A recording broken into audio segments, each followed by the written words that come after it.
Hello, good morning. Magli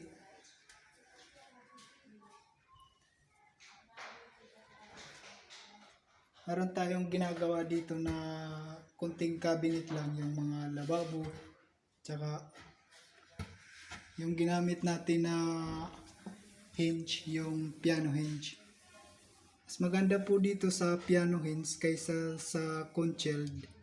Yung concealed nasisira. Itong piano hinge, malinis yung kanyang kagawa at saka pulido. At saka mas matibay siya sa concealed. Yung concealed, pag hindi original yung nabili nyo, madali lang masira. Bali, patapos na po ito yung ginagawa ko. Mayroon tayong mga ginawa na konti.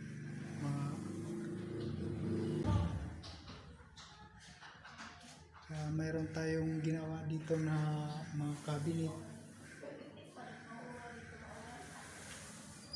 Patapos na rin.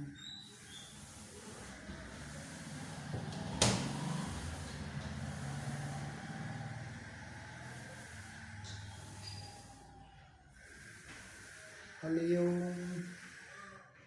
pintor pa nga, yung tumira dito ng pintor. Ano pala yung tumitira ng pintor.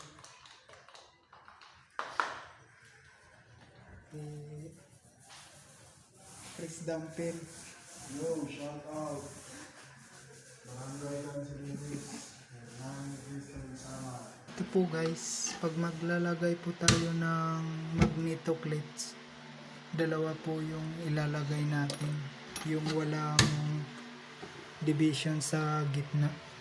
Yung gagawin lang natin kapag walang division sa gitna.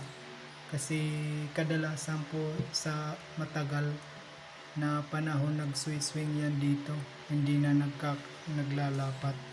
So ang gagawin po dyan, hindi kumukupas yung ating plyboard. Sa matagal na panahon, nagiging baluktot.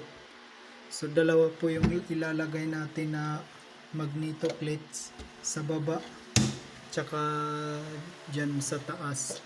Bali dalawa po yung ilalagay para katulad nito ng gilid. Dalawa yung ilinalagay na magneto plates para matigas siya.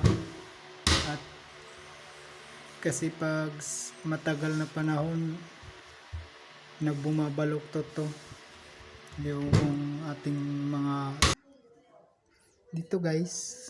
Meron tayong gagawin na exhaust fan.